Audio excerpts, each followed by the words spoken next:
안녕하십니까. 오늘 귀한 시간 내주셔서 감사합니다. 오늘 먼 길 오셨는데 가시는 길로 안전하게 가셨으면 좋겠습니다.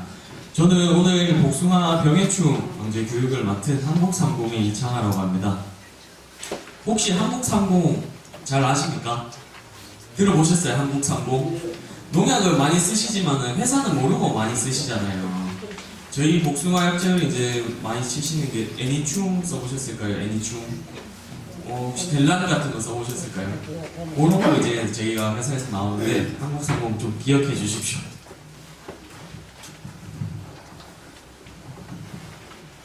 네, 다시 한번 인사드리겠습니다. 저는 지금 한국상공 경북 여기 북부지방 마케팅 팀장 맡고 있는 이창하라고 합니다.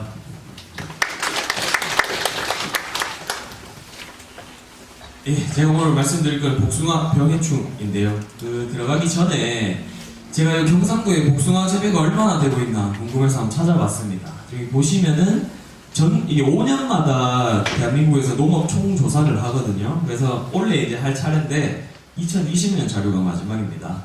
2020년도에 보면 저희 대한민국에서 복숭아 재배가 15,000헥타가 넘었어요. 그 중에 경상북도가 7,000헥타로 전국에서 가장 많은 면적을 차지하고 있고요. 여기서 자, 의성은 얼마나 되나? 의성이 한 12 정도 됩니다. 전국에서 면적이 한 12 정도 되는데 1등이 영천, 경산, 저 대구 쪽, 저쪽으로 좀 남쪽에 있는 그쪽이 많아요. 근데 여기 보시면은 증감률이 의성이 제일 큽니다. 이 말은 뭐냐면은 지금은 조사가 19년도 자료지만은 25년도 자료 조사를 해보면 의성이 더 위로 올라가 있을 것이다. 기후가 따뜻해지면서 점점 의성의 자두 복숭아가 늘고 있다. 사과는 점점 위로 강원도로 올라가고. 네. 옛날에는 사과 많이 하셨죠. 거의 다 의성에 다 사과 하셨죠. 이제는 뭐 복숭아가 더 많이 늘고 있다 이렇게 보시면 됩니다. 자, 근데 복숭아 재배 면적이 증가하는 이유가 또 있습니다. 첫 번째 제가 찾아보니까 생식 위주로 복숭아를 선호하는 사람들이 많아졌고, 복숭아가 또 저장이 잘 안 되다 보니까 빨리빨리 먹고 맛있게 먹고 애기들이 또 좋아한다. 그리고 품종의 개량, 과거에는 수확기 때 비가 오면은 당분이 빠져서 물복숭아 모르다, 맛이 없다 이런 게 있었는데 요즘에는 품종 개량이 많이 돼서 맛있는 복숭아가 많다. 그래서 사람들이 많이 사 먹는다. 그리고 사과나 배에 비해서 수확이 빨라요. 농작업도 좀 작고요, 비교적. 들어가는 양량도 좀 적고 조금 수월한 편이 있습니다. 굳이 따지자면은. 그리고 제일 큰 요인은 기후변화예요. 기후변화. 날씨가 따뜻해지다 보니까 여기 이제 더 이상 사과 농사가 안 되죠. 안 돼서 어쩔 수 없이 바꾸는 경우도 있습니다. 기후변화 때문에 재배 지역의 변화. 옛날에 의성에는 사과를 많이 했지만은 지금은 자두 복숭아로 많이 바뀌고, 사과는 강원도 정선, 인계, 태백 이쪽으로 다. 강원도가 이제 감자를 하고 배추를 키우는 지역이 아닙니다. 점점 사과 농가가 많아지고 있어요. 강원도 쪽이. 근데 기후변화, 날씨가 따뜻해지면 오는 변화가 또 있습니다. 이런 장점들도 있지만 제일 큰 단점이 있어요. 날씨가 따뜻하면은 병해충이 증가한다. 따뜻하면 벌레도 많고 병도 많아진다. 그래서 제가 준비한 거는 복숭아의 가장 중요한 탄저병, 잿빛 무늬병을 잡을 수 있는 약재를 소개를 시켜드리겠습니다. 탄저병은 주로 과실, 가지, 잎 다 발생을 하지만은 가장 큰 게 저희가 지켜야 되는 게 과실이죠. 과실. 뒤에는 좀 생겨도 괜찮습니다. 번지지만은 괜찮은데 과실에만 안 생기면 됩니다.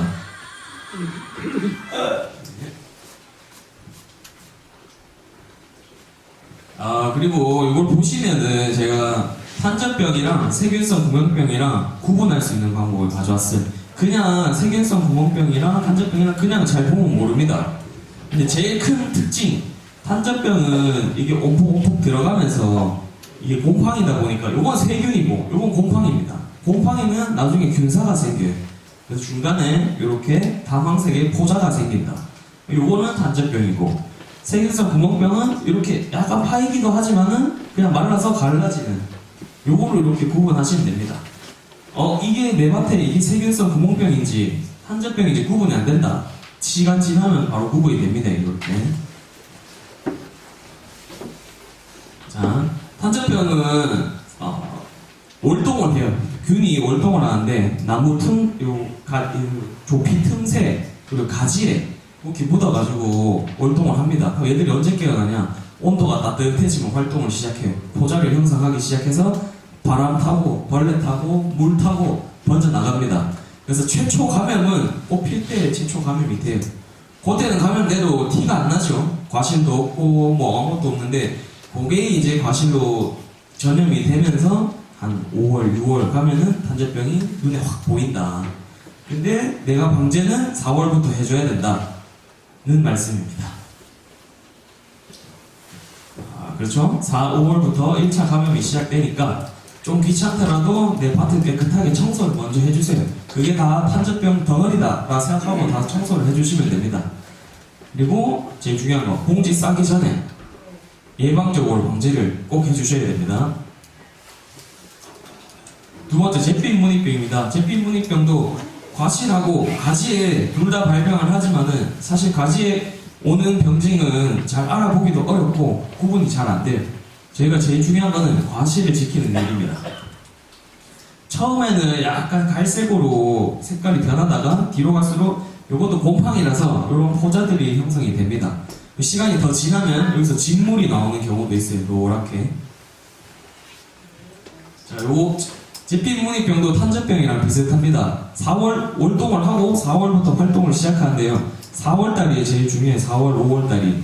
얘들이 월동을 하고 날씨가 따뜻해지면은 포자를 만들고 번져나가는 건 똑같다. 그래서 내 밭에 탄저병이 눈에 보인다 해서 방제를 시작하면 좀 늦고 4월부터 관행 방제를 꼼꼼하게 해주셔야 됩니다. 아우 귀찮아서 한번 빼먹지 이렇게 하면 그때 병이 걸리는 거예요. 자, 여기도 똑같습니다. 봉지 싸기 전에 예방해 주시면은 탄저병, 잿빛 무늬병 밀도를 확 줄일 수가 있습니다. 그래서 제가 말씀드리고 싶은 제품은 플로빈이라는 제품입니다. 플로빈 요거 작년도 신제품인데요. 유효 성분이 두 가지입니다. 합제로 되어 있는데 아족시스트로빈 8%, 플로리피콕사미드 8% 두 가지 성분인데 기존에 요 앞쪽에 있던 성분은 많이 쓰셨던 거예요. 근데 두 번째 있는 요 성분은 신물질입니다. 신물질. 세상에 없던 새로운 농약이에요. 요거에 가지는 장점, 새로운 물질은 저항성이 없다. 그래서 치기만 하면 약은 듣는다. 라는 제일 큰 장점이 있습니다. 둘 다, 이 성분 둘 다 예방 효과가 되고요. 치료 효과가 됩니다.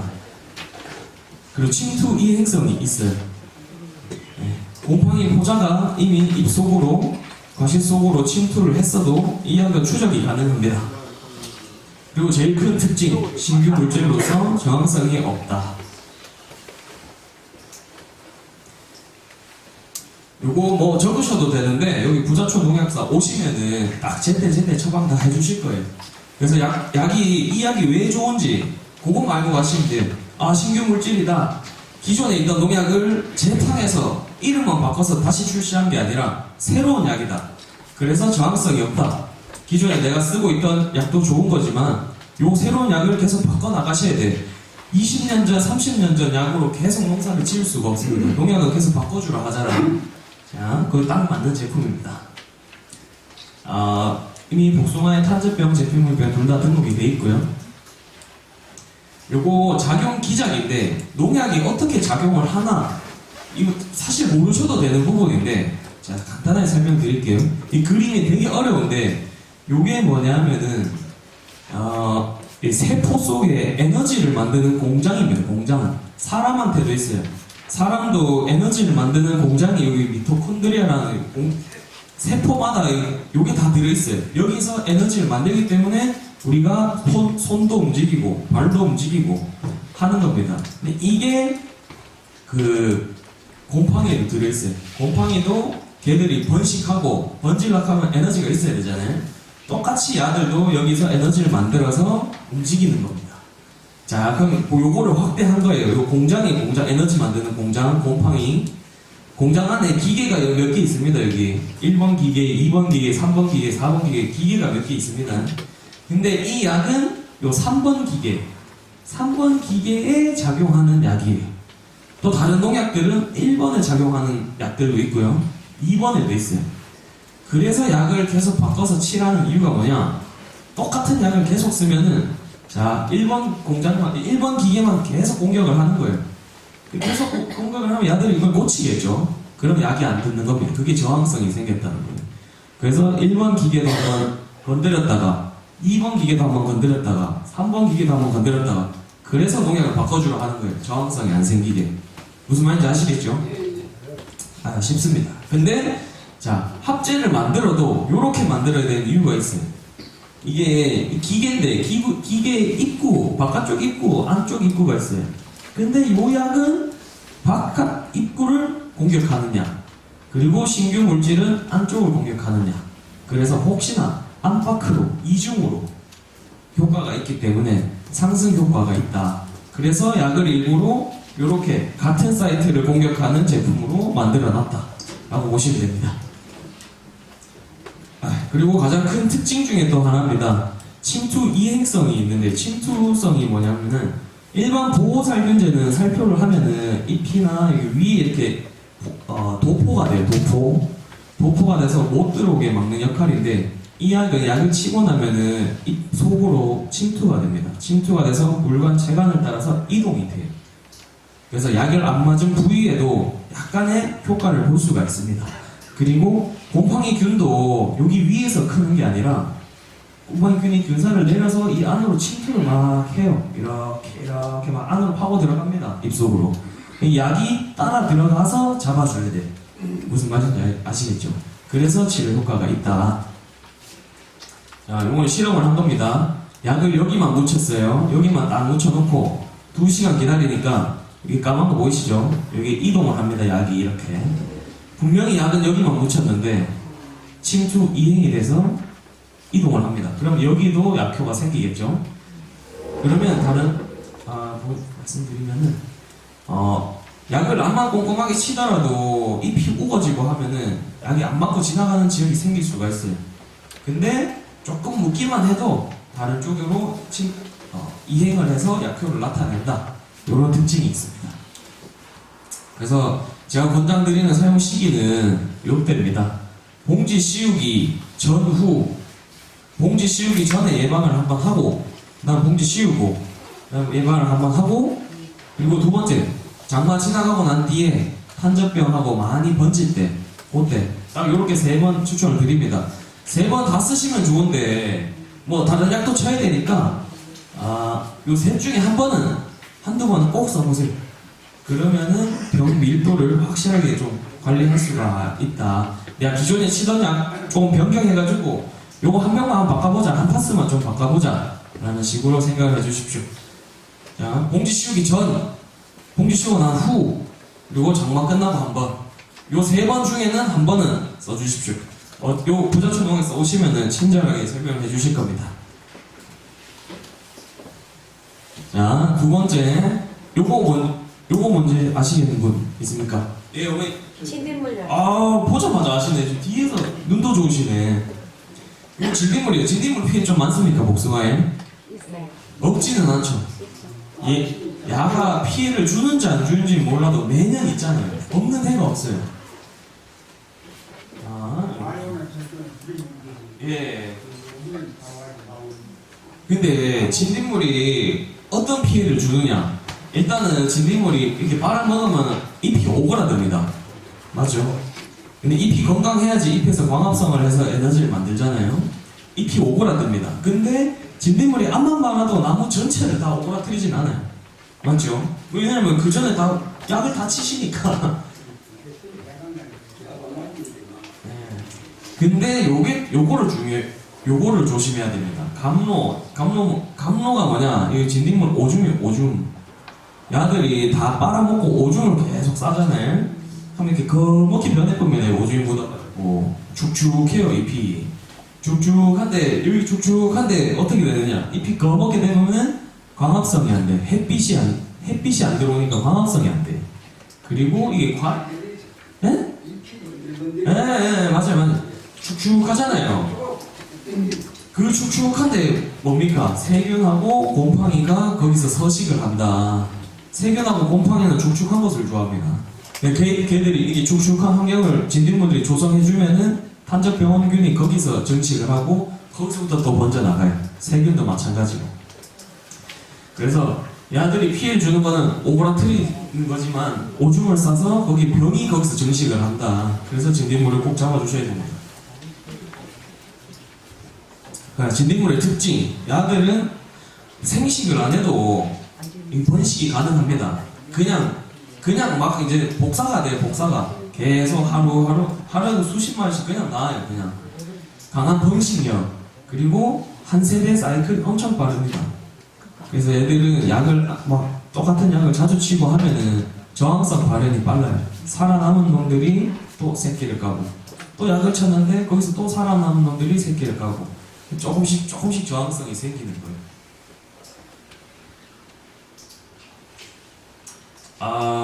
그렇습니다. 요것도 시장 상황인데요. 뭐 대한민국에는 진딧물약이 한 200종류가 있고 1,500억 정도 매출이 있고, 뭐 코드로는 9번, 23번, 4번 여기에 속하는 약들로 한 근 20년 넘게 진딧물 방지를 하고 계셨습니다. 이때까지. 약 이름은 달라도 사용하는 약의 분류 기호가 다 똑같은 거였어요. 그래서 제가 한 20년 방제를 했거든요. 근데 이제 여기서 새로운 약이 필요하다. 새로운 약이라 하면은 똑같은 성분인데 이름만 바꾼 게 아니고 새로운 성분을 가진 약이 필요하다. 이게 바로 저희 회사에서 작년에 출시한 이피콘입니다. 이피콘. 진딧물 전문 약제고요. 부가적으로 뭐 가루에도 효과가 좀 있습니다. 요것도 좀 어렵게 보이실 수가 있는데 요게 뭐냐, 살충제에 작용기작 분류표예요. 분류표. 이거 전 세계적으로 쓰는 거고, 전 세계에서 쓰는 모든 살충제가 요거 다 들어있습니다. 뭐 이거 보시면 뭐 이게 보자, 여기가 애니충이고 뭐 여기가 비카드고 다들 들어보셨죠? 근데 기존에 쓰던 진딧물약이 여기입니다. 요거 진딧물약, 요거 진딧물약, 요거 진딧물약인데 요걸로 한 20년 썼어요. 돌아가면서. 근데 여기 저희가 새로운 작용 분류 기작 번호를 받아서 이피콘이 36번으로 등록이 돼서 아예 새로운 약이에요. 새로운 약. 요 약은 어디에 적용을 하냐? 진딧물의 현음기관이 뭐냐? 관절입니다. 관절. 곤충의 관절에 작용을 해서 얘들이 제대로 서 있지를 못해요. 더듬이 작용을 못하니까 방향도 못 찾습니다. 얘들 진딧물들을 다리를 딱 찝고 고침을 찔러서 흡집을 해야 되는데 다리가 못 버텨주니까 빨아먹지를 못해요. 그 약을 한 입 먹는 순간부터는 다음 밥을 못 먹어요. 아침 먹고 점심을 못 먹습니다. 야들은.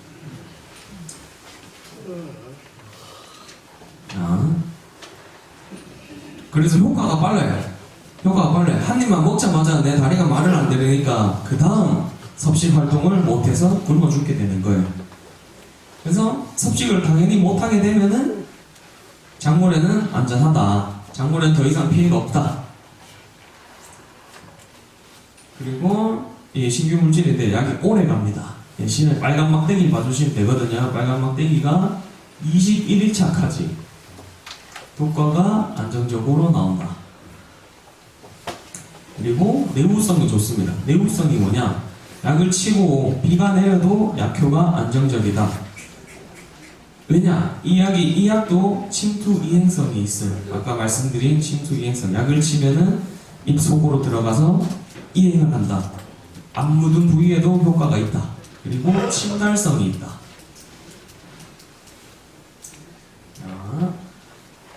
그죠? 이거는 제가 직접 찍은 건데 사과입니다. 사과 원래 신초에 진딧물이 많잖아요. 제가 직접 약을 치고 일주일 뒤에 보니까 이게 꽉 붙어 있던 게 거의 다 떨어지고 조금 남아 있었어요.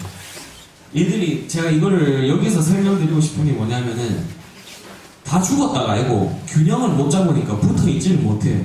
이 약은 치고 나면은 눈에 보이는 효과가 있습니다. 까맣게 붙어 있을 때 약을 한번 쳐보세요. 다음날 가면은 우수도 다 떨어지고 없어요. 균형을 못 잡아가지고 잎에도 못 붙어 있고 떨어집니다. 그런 효과가 있습니다. 예, 자도 5kg요. 자, 그리고 여기에 또 이제 이동성. 아까 제가 말씀드린 건데, 여기 지금 잎이죠. 잎인데, 여기만 약을 묻힌 거예요, 약을. 잎이 요만큼 있는데, 약을 여기만 묻혔어요. 근데 시간이 지나니까 위아래로 위아래로 약이 이동하는 거 보이시죠? 그래서 내가 약을 꼼꼼하게 쳤는데 어쩔 수 없이 좀 못 치고 지나간 부분이 있더라도 약이 이렇게 묶기만 하면은 다른 부위까지 효과를 볼 수가 있다. 그런 약재입니다. The experiment included two pepper plants. 요거는 뭐냐면은 약을 치고 나면 약이 이동한다 했잖아요. 근데 지금 여기서 신초가 계속 나오는 상황입니다. 그 신초에도 효과가 있나 실험을 한 거예요. 약을 지금 쳐놓고 이제 여기는 안 쳤고요. 여기 약을 쳐놓고 신초가 나올 때마다 벌레를 기위 계속 올려본 거예요. 죽나 안 죽나. 약이 거기까지 신초에도 계속 남아 있느냐. The experiment included two pepper plants with 5 to 7 fully expanded leaves. The treated plant received a single preventative foliar application of Oxalion active. The control plant was completely untreated. Aphid infestation occurred once the Oxalion 예, 영상이 좀 깁니다. 결국에는 제가 드리고 싶은 말씀은 여기 약을 치고 위에 신초가 나와도 약이 이동하기 때문에 신초에도 효과가 있다. 그리고 기존에 있던 진딧물 약재들은 전부 볼독성이 있어요. 볼독성 있는 거는 뭐 중간에 생육 기중에는 문제가 안 되지만은 이제 4월달, 5월달 수정할 때 벌이 막 날아다니잖아요. 그런 내 밭에만 있는 것도 아니고 남의 밭에도 있고 주변에 뭐 사과밭도 있을 수도 있고 볼독성이 없기 때문에 언제든지 사용해도 된다. 안전하게. 다른 진딧물 약들은 볼독성을 확인하고 쳐야 돼요. 요거는 볼독성이 없기 때문에 편하게 쓰시면 됩니다. 요거 저희 회사에서 만든 홍보 자료인데 요거 마지막으로 보고 발표를 마치겠습니다. 여기 그들만의 왕국을 만든 이들이 있습니다. 수천 마리의 군집을 이루며 일대를 장악한 이들의 이름은 바로 진딧물. 비록 몸집은 작아도 한 번 점령했다 하면 일대는 금세 초토화되고 마는데요. 어떤 식물의 생기도 단숨에 앗아가는 내공의 핵심은 진딧물의 일.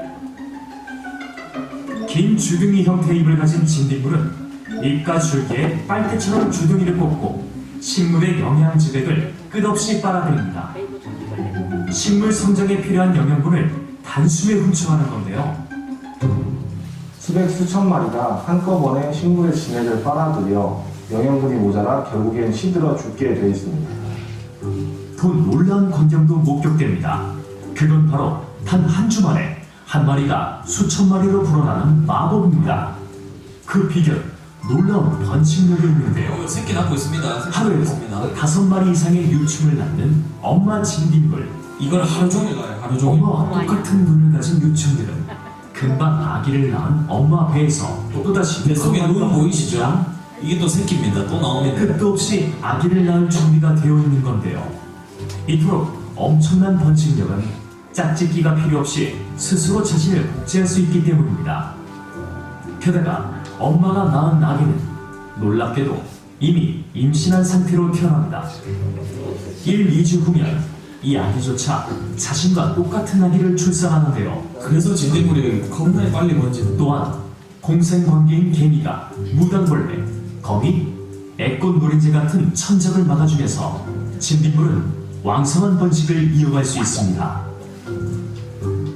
개미는 그들을 보호하는 대신에 당분을 얻어갑니다.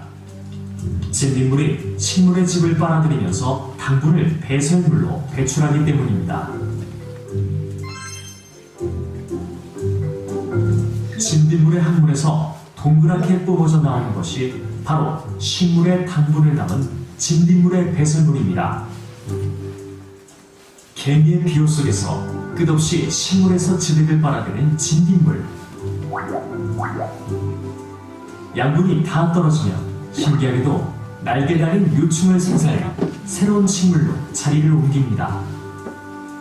그리고 또다시 큰 피해를 끼치는데요. 이들을 막을 방법은 과연 없을까요? 무당벌레, 진비오파이들은 천적 곤충을 이용하거나 끈끈이 트랩을 이용할 수 있는데 이러한 방법으로는 진딧물을 막는 데 한계가 있어 화학적 방제 약제를 사용하는 것이 효과적입니다. 방제는 빠르고 지속적인 효과가 필수. 효과적인 방제가 시작된다면 기세 등등한 그들만의 왕국도 그렇게 장엄한 최후를 맞이합니다. 신규 자동 기작 36번 딘프로피리다즈의 새로운 진딧물 약재 이피콘. 곤충 관절의 위치와 움직임을 관장하는 현음기관에 작용하여 외부 자극에 대한 반응 신호 전달을 차단합니다. 움직임을 중단시켜 섭식 장애를 유도하고 그 결과 죽게 만듭니다. 또한 36번으로 새롭게 분류된 유일한 성분 딘프로피리다즈는 잎의 앞뒷면을 오가는 침탈성. 구석구석 끝까지 효과가 전달되는 약재 이동성. 비가 많은 시기에도 효과를 발휘하는 우수한 내구성을 갖고 있습니다. 뛰어난 방제 효과를 자랑하는 이피콘. 그렇다면 실제로 이피콘을 살포한 후 일정 시간이 경과하면 어떤 변화가 찾아올까요? 이피콘을 살포한 후 진딧물의 움직임을 거의 찾아볼 수 없습니다. 또한 섭식 활동이 중단되어 식물의 피해도 확연히 줄었는데요. 48시간이 경과하자 진딧물이 방제되는 모습이 관찰됐습니다. 반면 이피콘을 살포하지 않은 진딧물은 여전히 활발한 활동으로 크게 대조되는 모습입니다. 그렇다면 잎 앞면에 이피콘을 처리했을 때 뒷면의 진딧물에는 어떤 효과가 있을까요? 실험 결과 식물의 잎 뒷면에 있는 진딧물의 움직임이 멈춘 것을 확인할 수 있습니다. 이처럼 이피콘의 효과는 눈에 띄게 확연한데요. 진딧물과 거리가 떨어진 부분에 약물을 투여했을 땐 어떨까요? 진딧물과 떨어진 부위에 이피콘을 처리하고 아무 처리도 하지 않은 식물을 대조한 결과 신기하게도 이피콘의 효과가 식물 전체로 퍼져 숨어있는 진딧물까지 깨끗하게 방제되는 모습이 관찰됐습니다. 이피콘은 낮은 꿀벌 독성으로 개화 초기에도 사용이 가능합니다. 한 해 농사의 성과를 좌우하는 진딧물 방제는 이제 이피콘과 함께 빠르고 안전하게 효과적인 방제로 더 큰 수확의 기쁨을 누릴 수 있습니다.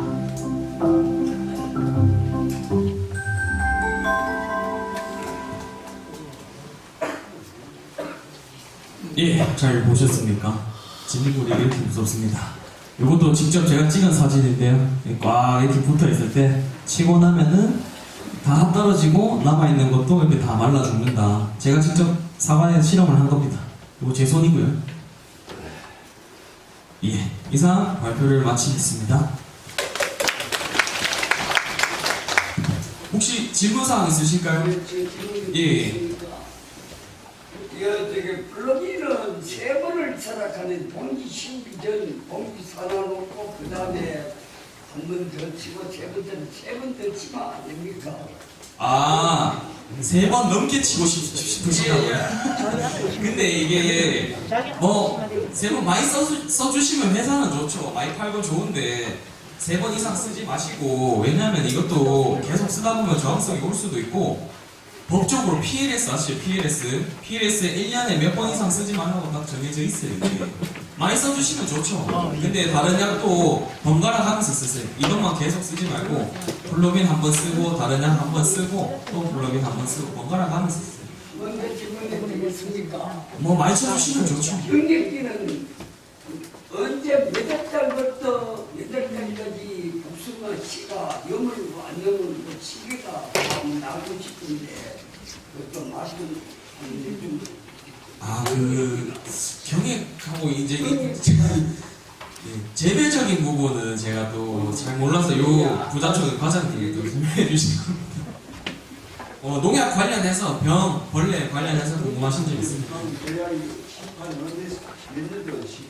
제품이 작년에 24년도에 출시됐습니다. 그리고 이피콘 요것도 24년도에 출시됐습니다.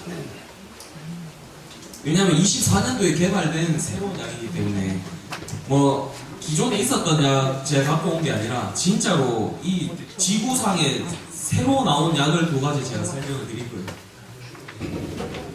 예. 약에는 진딧물이 예. 여러 수백 가지인데 예. 종류가 예.